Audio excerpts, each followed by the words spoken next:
Shalom, selamat sore ibu-ibu yang terkasih dalam Kristus Yesus. Apa kabar?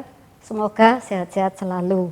Kita bersyukur pada sore ini bisa mengikuti persekutuan wanita Unike secara online. Mari kita masuk dalam saat teduh.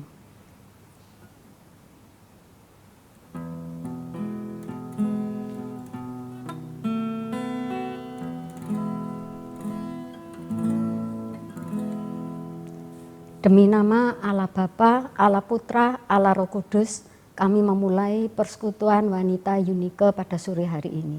Amin. Allah adalah tempat perlindungan kita, kasih setianya untuk selama-lamanya. Hanya dekat pada Allah kita merasa tenang. Mari kita nyanyikan, hanya dekat Allah saja aku tenang.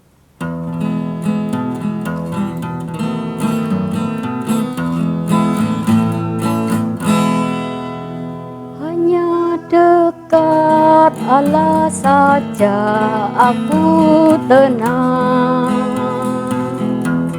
daripada nyala keselamatanku. Hanya Dia gunung batuku, hanya Dia kota bentengku. Aku tidak akan goyah selama-lamanya. Hanya dekat Allah saja aku tenang, daripada nyala keselamatanku.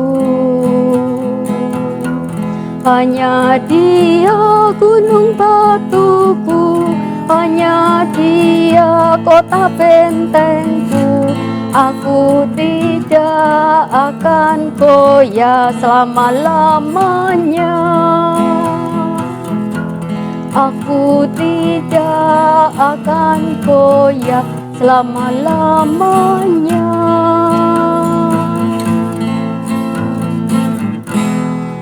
Mari kita berdoa. Bapa Surgawi, kami datang ke hadirat-Mu dengan penuh ucapan syukur. Engkau adalah Allah, tempat perlindungan kami yang memberikan rasa yang aman. Terima kasih Tuhan atas segala berkat-berkat-Mu dan pemeliharaan-Mu bagi kami. Tolonglah kami untuk selalu mendekat kepada Tuhan dan hidup seturut dengan kehendak Tuhan.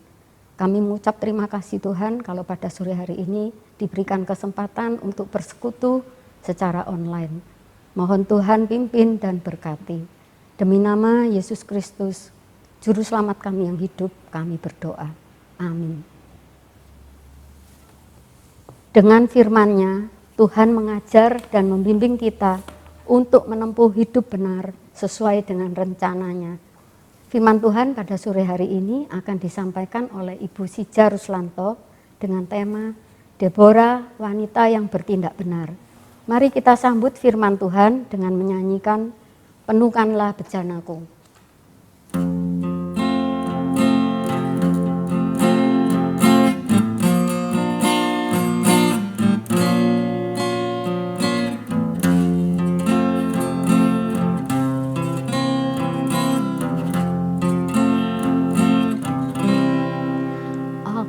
Datang dan ku bersujud di hadapan-Mu, ku rasakan indah hadirat-Mu. Telah ku buka mata hatiku dan seluruh jiwaku untuk ku nikmati firman-Mu. Firman-Mu yang kuasa untuk mengubah sikap hati. Firman-Mu yang tegakkan di saat ku terjatuh. Penuhkanlah bejanaku dengan air sungaimu, ku haus akan firman-Mu. Aku datang dan ku bersujud di hadapan-Mu, ku rasakan indah hadirat-Mu.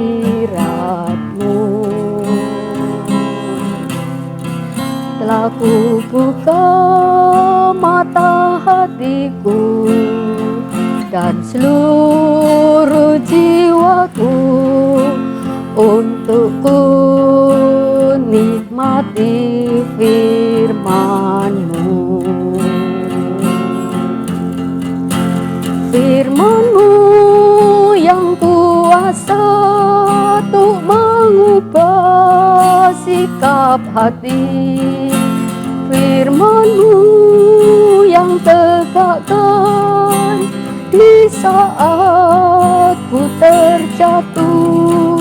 Penuhkanlah bejanaku dengan air sungai-Mu. Ku haus akan firman-Mu.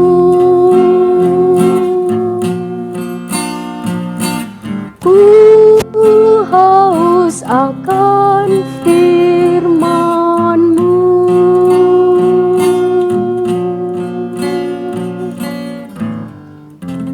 Kami persilakan kepada Ibu Sija. Salam dalam nama Yesus Kristus. Jemaat sekalian, senang sekali kita bisa kembali untuk bertemu di dalam wadah ini, wadah Komisi Wanita GKA Immanuel. Hari ini kita mau belajar satu bagian firman Tuhan tentang seorang pahlawan wanita. Apakah kita pernah mendengar tentang seorang pahlawan wanita yang pergi bertempur ke medan perang? Anak-anak mungkin sudah terbiasa dengan tokoh seperti itu, Mulan. Ya. Nah, Mulan ini terkenal karena dikisahkan dia adalah seorang perempuan yang menyamar sebagai laki-laki dan pergi dengan sembunyi-sembunyi untuk menggantikan ayahnya pergi berperang karena ayahnya sudah sangat tua. Selama di dalam medan perang itu, orang-orang tidak tahu bahwa dia adalah seorang gadis, bahkan gadis yang cantik ya. Walaupun kisah ini sangat menarik, tetapi orang-orang tidak dapat menelusuri keasliannya, tidak dapat memastikan apakah tokoh ini benar-benar pernah hidup pada waktu itu. Mungkin saja ini sebuah karangan, tidak ada yang tahu pasti. Tetapi kisah ini tetap menarik bagi banyak orang, termasuk bagi kita.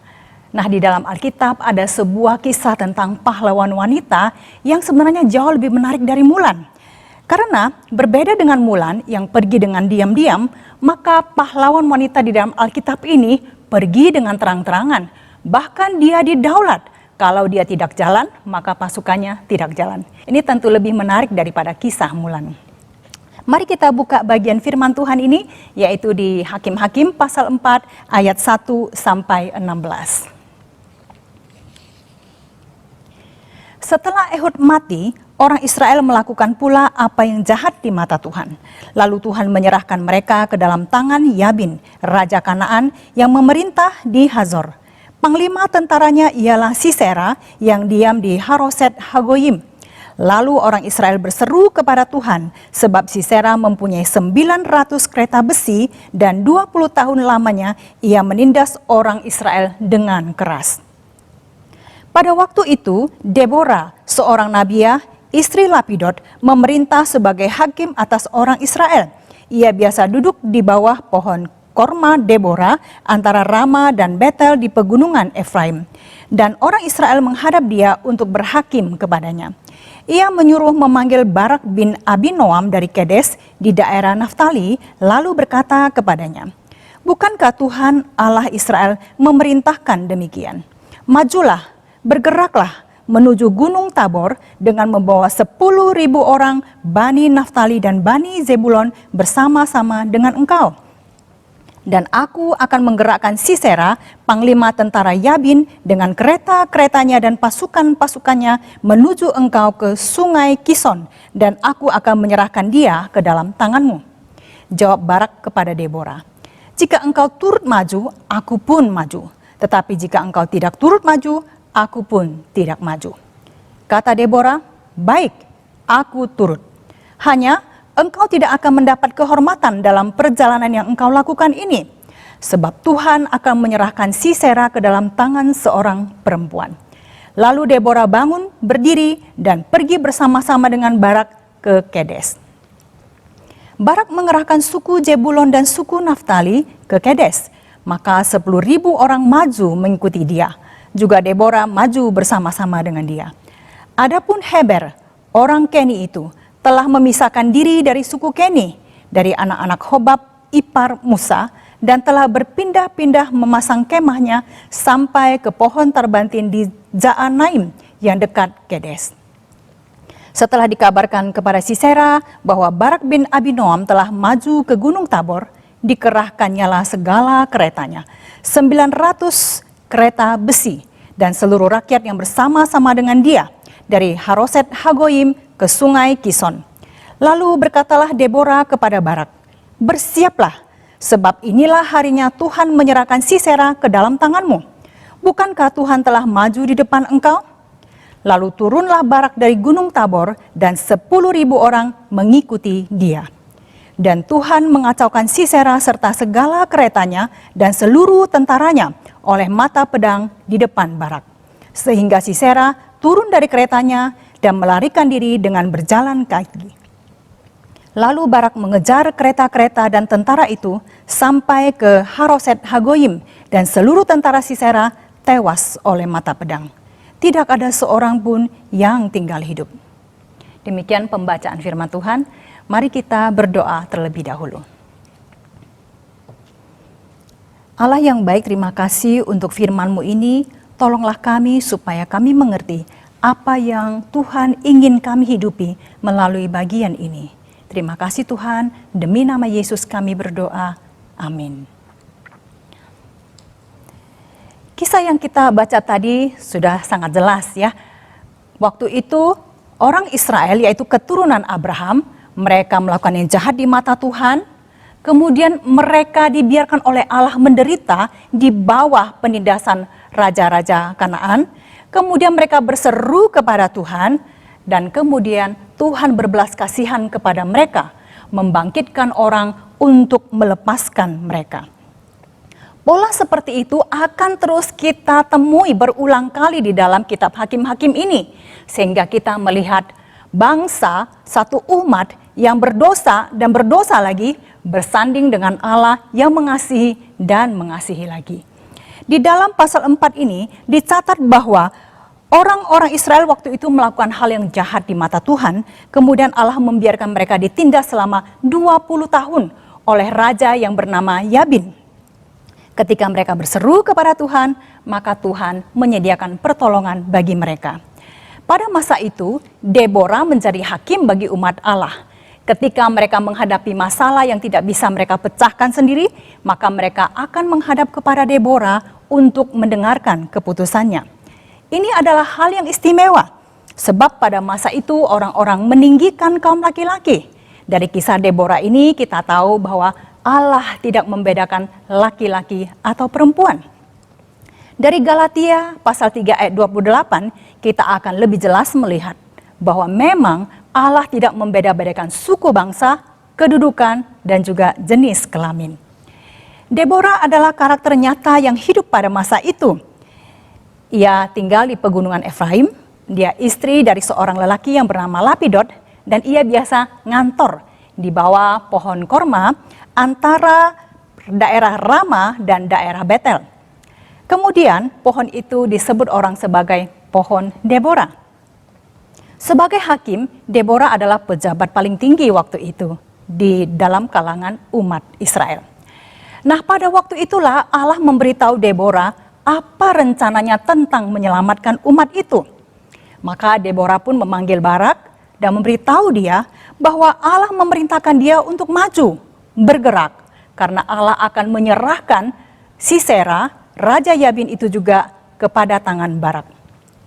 Mendengar itu, bagaimana tanggapan Barak? Barak bukannya semangat berapi-api langsung maju, tetapi dia malah berkata kepada Deborah, "Jika engkau turut maju, aku pun maju. Tetapi jika engkau tidak turut maju, aku pun tidak turut maju." Kita mungkin cenderung berpikir, Barak ini kok kurang beriman ya? Dia lebih mengandalkan seorang wanita seperti Deborah daripada mengandalkan perkataan Allah. Ketika kita berpikir demikian, ada baiknya kita juga bercermin kepada diri sendiri. Apakah selama ini kita juga lebih mau mendengarkan firman Tuhan yang disampaikan oleh hamba-hamba Tuhan, terlebih lagi tokoh-tokoh yang terkenal, daripada kita mau membaca firman Tuhan, mendengarnya secara langsung dari Alkitab kita setiap hari? Dan apakah kita lebih mengandalkan doa-doa yang disampaikan oleh hamba-hamba Tuhan daripada doa seorang rekan biasa atau doa kita sendiri? Nah, tentang Barak, apa sih yang dipikirkannya sehingga dia hanya mau bergerak jika Deborah ikut bergerak? Ada baiknya kita tidak langsung menghakimi Barak, tapi kita lihat dulu ada kemungkinan apa yang dipikirkan oleh Barak. Barak waktu itu dia mungkin berpikir, benarkah firman Tuhan itu disampaikan oleh Tuhan? Benarkah itu adalah perintah dari Tuhan sendiri? Jangan-jangan Deborah mengada-ada, mengarang-arang, memberikan pesan yang palsu. Jika kita di posisi Barak, apakah kita juga secara langsung mau segera bertindak mendengarkan perintah itu? Kita bisa bayangkan waktu itu ya, musuh mereka adalah musuh yang sangat tangguh. Bayangkan 20 tahun menindas mereka dengan sangat kejam. Dengan menghadapi mereka, mereka itu ibarat kucing sedang melawan harimau. Mereka bisa mati dalam sekejap. Apakah benar Allah berfirman supaya mereka maju melawan? Bagaimana cara membuktikannya? Salah satu cara adalah mengajak Deborah untuk ikut serta. Jika Deborah menyampaikan pesan palsu, bagaimanapun juga Deborah tidak mungkin akan ikut ke medan tempur itu. Kalau Barak memang meragukan Allah dan bukan kebenaran firman itu, maka Barak tidak mungkin mau bergerak sekalipun Deborah bergerak, sekalipun Deborah maju. Bisa kita lihat, tidak mungkin rasanya Barak itu seorang pemimpin di dalam perang, seorang pemimpin pasukan, kemudian dia mengandalkan seorang perempuan seperti Deborah, bukan seorang prajurit yang terlatih. Kalau memang Barak takut terhadap pasukan musuh, apa sih yang bisa dilakukan Deborah untuk melindungi dia? Tetapi jika Deborah memang berani untuk ikut di dalam perang itu, maka itu bisa membuktikan bahwa Allah benar-benar berfirman kepada Deborah tentang hal itu. Kalau memang Allah berfirman, maka Allah pasti menyertai mereka, memberkati mereka, dan memberikan kemenangan kepada mereka. Dan kita lihat, Barak tidak mementingkan nama. Dengan mengajak Deborah, maka dia tahu konsekuensinya. Deborah lah yang akan ditinggikan jika mereka menang. Pada kenyataannya, nama Barak itu disebut dalam daftar orang-orang yang Allah utus, Allah bangkitkan sebagai pahlawan yang menolong umat Allah lepas dari tangan musuh. Hal itu bisa kita lihat dari catatan 1 Samuel 12 atau Ibrani 11. Nah, sekarang kita mau belajar dari karakter Deborah sendiri. Apa yang bisa kita pelajari? Setidaknya beberapa hal ini. Pertama, mempercayai pribadi Allah. Dari mana kita tahu bahwa Deborah benar-benar mempercayai pribadi Allah? Dari keberaniannya untuk ikut bersama Barak di dalam medan tempur. Ketika Barak berkata, "Jika engkau turut maju, aku pun maju." Deborah berkata dengan mantap, "Baik, aku turut." Dia tidak ragu-ragu untuk hal itu. Permisi tanya ibu-ibu, jika ibu-ibu diajak untuk ikut ke medan tempur, apakah mau? Medan tempur adalah tempat yang sangat berbahaya dan sangat mengerikan, apalagi bagi kita kaum wanita. Kalau Deborah tidak percaya kepada Allah, tidak percaya kepada Allah yang sudah dia dengar firman-Nya, maka ia akan ketakutan untuk ikut serta ke medan tempur. Sebab menurut ukuran manusia, mereka sangat mungkin terbunuh dengan sia-sia. Kita harus ingat bahwa mereka sudah 20 tahun ditindas dengan sangat kejam oleh Raja Yabin. Tidak mungkin selama 20 tahun itu mereka tidak mencoba untuk melakukan perlawanan. Tetapi yang mereka hadapi adalah satu pasukan yang sangat kuat. Alkitab mencatat bahwa mereka memiliki 900 kereta besi. 3.000 tahun yang lalu memiliki kereta besi bukan hal yang biasa. Jadi ketika dikatakan musuh mereka memiliki kereta besi yang begitu banyak, itu menunjukkan bahwa musuh mereka mempunyai pasukan yang sangat canggih waktu itu, sangat lengkap, sudah siap sedia dan sangat tangguh. Apakah yang dapat dilakukan oleh orang-orang yang tertindas 20 tahun terhadap satu pasukan yang begitu kuat itu? Secara akal manusia, mereka tidak mungkin bisa menang. Tetapi Deborah percaya kepada pribadi Tuhan yang sudah memberikan firman itu kepada mereka, sekalipun keadaan nampaknya mustahil. Saudara, apakah kita juga mempercayai Allah ketika kita diperhadapkan dengan keadaan yang rasanya mustahil? Saya pernah bercakap-cakap dengan seorang hamba Tuhan dari negeri lain. Dia berkata, satu kali dia hidup sangat miskin. Dia dan istrinya tinggal di satu rumah yang sangat sederhana, hanya tempat tidur yang sangat sederhana dan sebuah kipas angin yang mereka miliki.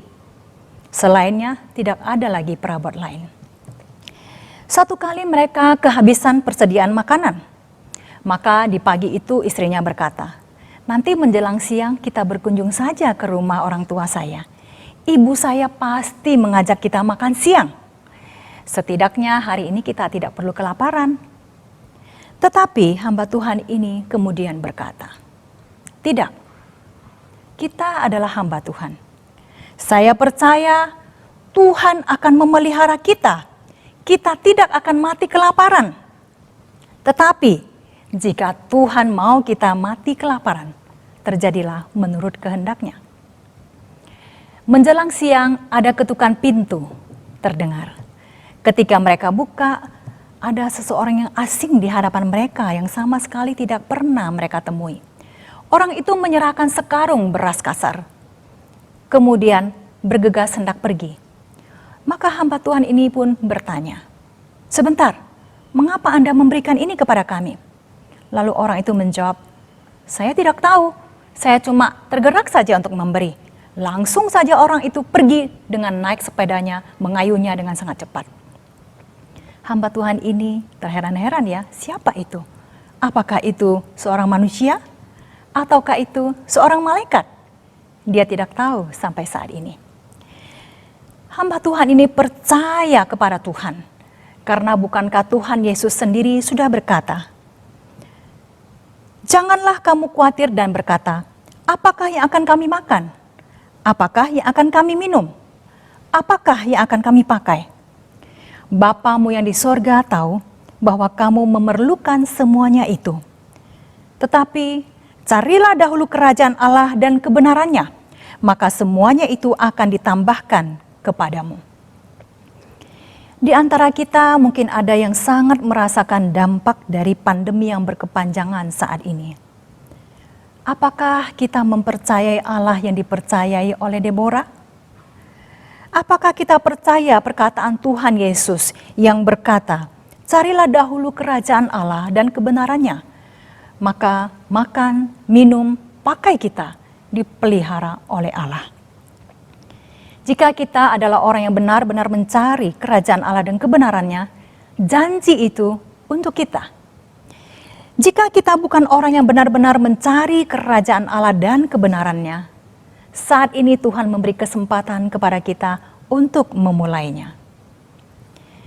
Yang berikutnya, hal yang kita pelajari dari karakter Deborah adalah tentang menaati firman Allah.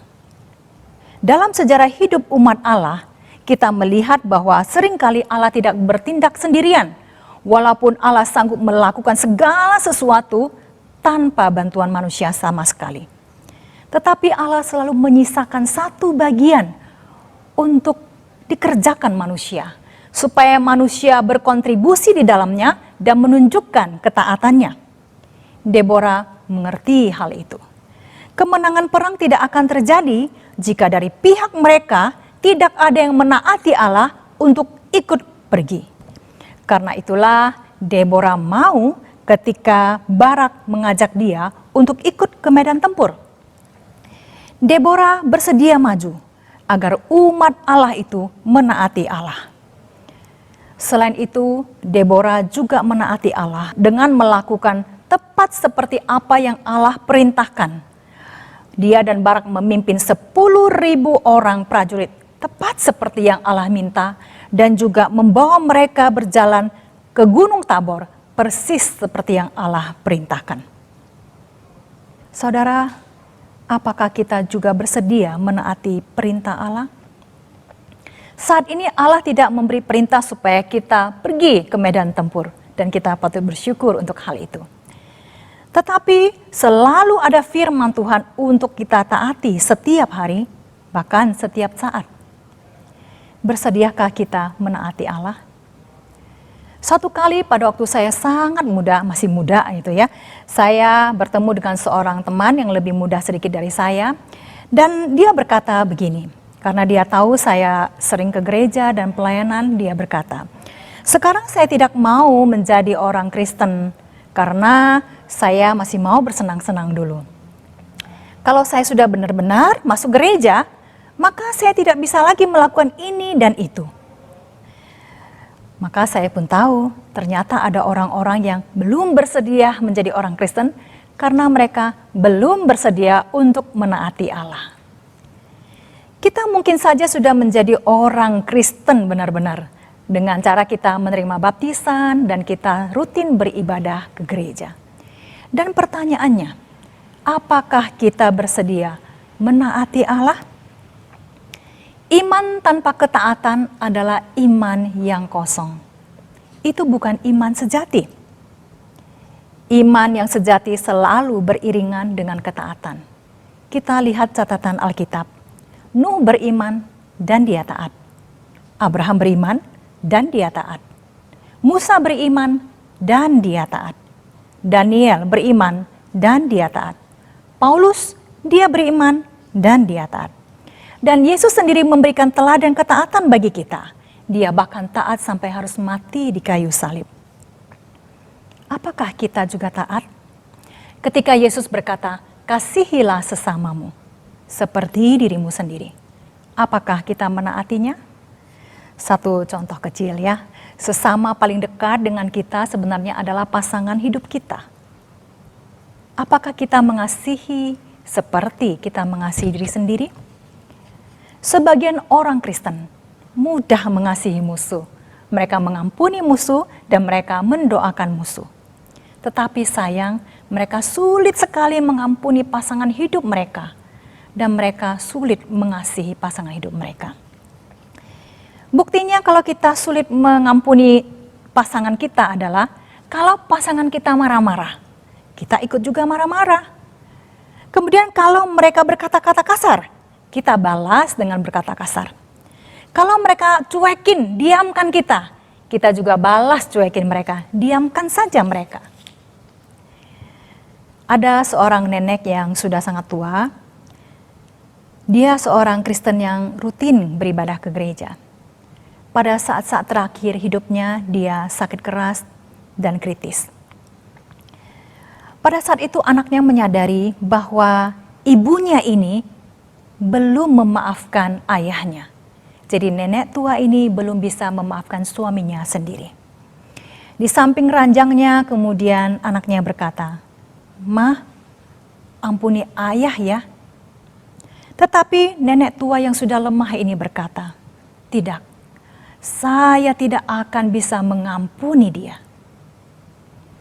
Dan dengan demikian nenek ini membawa dendam kepada suaminya, tidak bisa mengampuni suaminya sampai akhir hidupnya. Mendengar itu pasti sungguh menyedihkan. Di sisi yang lain, menjadi pertanyaan bagi kita. Apa sih yang dilakukan oleh suaminya sampai menimbulkan dendam yang begitu dalam, sampai membuat istrinya tidak bisa mengampuni dia? Perkataan atau perbuatan seperti apa yang sudah dia lakukan seumur hidup pernikahan mereka? Suaminya itu adalah seorang Kristen yang rutin beribadah ke gereja, bahkan aktif di dalam pelayanan gereja.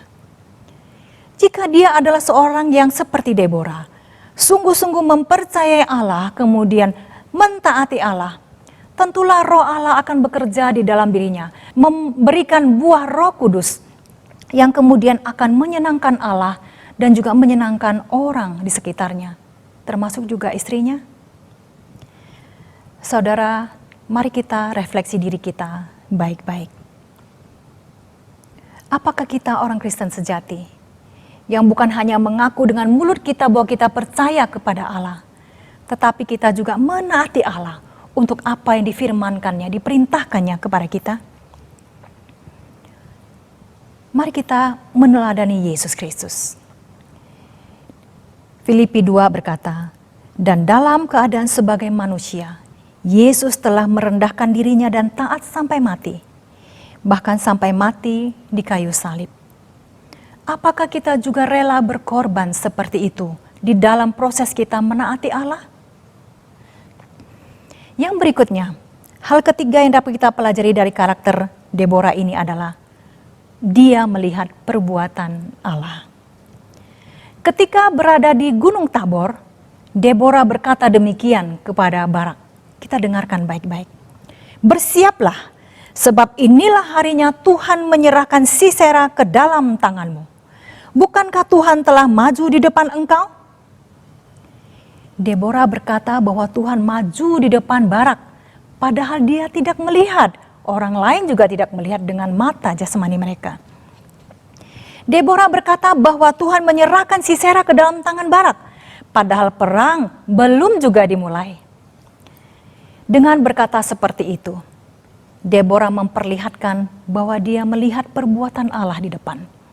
Dan Deborah sedang mengarahkan mata Barak kepada Allah, bahkan mengarahkan seluruh mata pembaca Alkitab kepada Allah sendiri, bukan kepada dia. Mata iman Deborah melihat perbuatan Tuhan ketika orang lain tidak melihatnya. Mata rohani Deborah melihat perbuatan Allah yang akan Allah lakukan saat belum ada sedikit pun hasil yang kelihatan mata. Bagaimana dengan kita? Apakah kita juga dapat melihat seperti itu? Hanya orang yang sungguh-sungguh beriman kepada Allah dan mau menaati Allah yang bisa melihat seperti itu. Ada seorang hamba Tuhan bernama George Mueller. Dia adalah seorang laki-laki yang sangat mempercayai Allah dan menaati Allah. Dia membangun 5 rumah yatim piatu yang sangat besar, dan seumur hidupnya dia telah mengasuh lebih dari 10.000 anak yatim piatu. Dalam pelayanannya itu, dia tidak pernah sekalipun meminta uang dari orang. Dan dia sendiri tidak mempunyai uang. Semua kebutuhannya dia sampaikan kepada Allah. Dan tidak ada anak-anak yatim piatu itu yang pernah kelaparan. Suatu pagi anak-anak di dalam pengasuhannya itu dikatakan sekitar 300 orang. Semua sudah siap-siap dengan seragam untuk pergi sekolah. Dan mereka sedang mau sarapan. Tapi George Mueller sudah diberitahu bahwa mereka tidak mempunyai persediaan makanan. Apa yang dia lakukan? Kemudian dia melihat kepada anak-anak yang sudah siap di sisi meja itu. Dan dia berkata kepada mereka, anak-anak, kita tidak boleh terlambat sekolah. Sekarang mari kita berdoa. Dan dia pun memimpin mereka untuk doa makan, walaupun tidak ada makanan di piring mereka. Apa yang dia katakan? Dia berkata, Bapa, kami berterima kasih untuk makanan yang akan Engkau berikan kepada kami. Saat doa selesai, maka mereka mendengar ketukan pintu. Ketika dibuka, seorang pembuat roti mengantarkan roti yang sangat banyak. Cukup untuk anak-anak itu, sehingga mereka makan dan pergi sekolah. Tetapi sebelum itu, mereka mendengar ketukan pintu yang kedua. seorang penjual susu sedang mengantar susu dan memberikan kepada mereka susu untuk hari itu. Semuanya itu gratis dan dia tidak memintanya kepada orang. Sebelum Tuhan bekerja, George Mueller dia berdoa dan di dalam doanya dia melihat perbuatan Allah di depan mereka. Mata rohaninya melihat apa yang tidak terlihat oleh mata jasmani manusia. Ini seperti Deborah. Saudara, sebagai orang yang percaya dan taat kepada Tuhan, mereka melihat perbuatan Allah di depan yang bahkan belum ada kelihatan hasilnya. Karena itu mereka merasa aman akan pemeliharaan Tuhan atas hidup mereka. Bagaimana dengan kita? Apakah kita juga melihat pemeliharaan Tuhan di depan kita? Apakah kita takut menghadapi masa depan kita? Apakah kita khawatir tentang bagaimana kita menjalani masa-masa pandemi ini sampai pada akhirnya? Sebenarnya yang perlu bagi kita saat ini adalah belajar firman Tuhan baik-baik. Belajar firman Tuhan banyak-banyak. Agar kita juga dapat belajar mempercayai pribadi Tuhan yang digambarkan di dalamnya. Dan juga belajar menaati Allah seperti apa yang Dia firmankan kepada kita. Agar kita juga dapat seperti kemudian Deborah, George Mueller, dan banyak tokoh iman lainnya. Mempunyai kepekaan mata rohani, ketajaman mata rohani untuk melihat perbuatan Allah di depan kita yang tidak terlihat oleh mata biasa. Kiranya Tuhan menolong kita untuk mempercayai pribadi Allah, untuk menaati firman Allah, dan untuk melihat perbuatan Allah, sekalipun tidak atau belum terlihat mata biasa. Mari kita berdoa. Allah yang baik, terima kasih untuk firman-Mu ini. Kami tahu Engkau hendak kami belajar, supaya kami mempercayai Allah kami sepenuhnya. Dan kami belajar terus menaati firman Allah, supaya kami juga mendapat kesempatan yang indah melihat perbuatan-perbuatan Allah di depan mata kami. Masih jauh di hadapan kami sudah tajam melihatnya dengan mata rohani. Terima kasih ya Tuhan untuk segala kebaikan-Mu. Terima kasih ya Tuhan. Demi nama Yesus kami berdoa. Amin. Terima kasih, Tuhan memberkati. Terima kasih untuk firman Tuhan yang telah disampaikan, kiranya menjadi berkat bagi kita. Ada pengumuman yang akan disampaikan. Yang pertama, persekutuan wanita yang akan datang diadakan pada Jumat tanggal 20 November, Jumat ketiga pukul 6 sore dengan tema Maria dalam pujian dan kesesakannya. Pembicara, penginjil Margaret, MC-nya Ibu Kesi.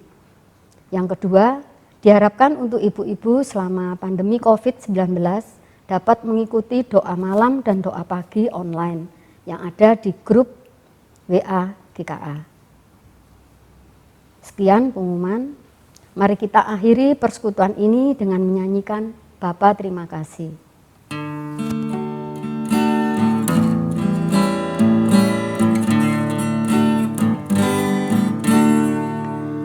Bapa terima kasih,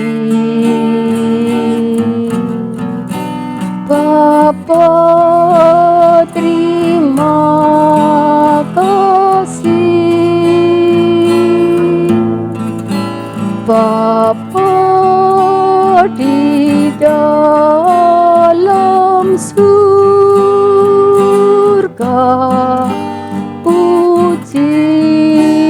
Terima kasih.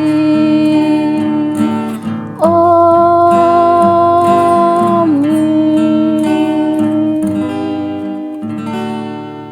Persekutuan selesai, Tuhan memberkati kita.